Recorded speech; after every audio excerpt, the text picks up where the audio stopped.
சிறுவர் கதைகள். தானத்தில் சிறந்தவன் கர்ணன். பாண்டவர்களுக்கு ரொம்ப நாட்களாகவே நம்முடைய அண்ணன் தர்மரும் தானம் செய்வதில் சிறந்தவர். ஆனால் கர்ணனையே ஏன் எல்லோரும் தானம் செய்வதில் சிறந்தவன் என்று கூறுகின்றனர் என்ற சந்தேகம் இருந்தது.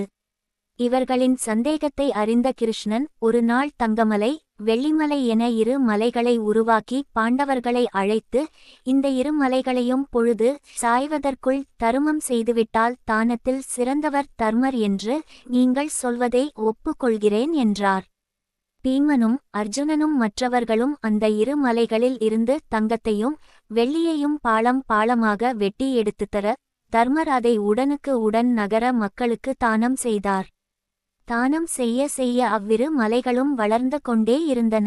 தங்கமும் வெள்ளியும் குறையவே இல்லை. மாலை பொழுது வந்ததும் எங்களால் முடியாது கண்ணா என்று தன் தோல்வியை ஒப்புக்கொண்டார் தருமர். உடனே கிருஷ்ணன் கர்ணனை வரவழைத்து, கர்ணா, இதோ பார், இந்த இரண்டு மலைகளில் ஒரு மலை தங்கமலை, மற்றொன்று வெள்ளிமலை.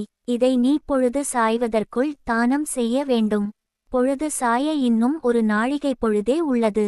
உன்னால் முடியுமா என்று கேட்டார். உடனே கர்ணன், இதில் யோசிக்க என்ன இருக்கிறது, இப்போதே செய்து காட்டுகிறேன் என்று கூறி அங்கிருந்த இருவரை அழைத்து, நீங்கள் இருவரும் ஆளுக்கொரு மலையாக இவற்றை எடுத்துக்கொள்ளுங்கள் என்று கூறி தனது தர்மத்தை முடித்துவிட்டு கிளம்பினான்.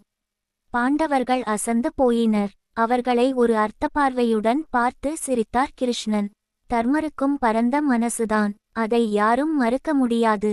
ஆனால் அவரை காட்டிலும் தான தருமம் செய்வதில் பரந்த மனசு உடையவன் கர்ணனே என்பதால் தானத்தில் சிறந்தவர் கர்ணனே என்று பாண்டவர்களுக்கு உணர்த்தினார் கிருஷ்ணன்.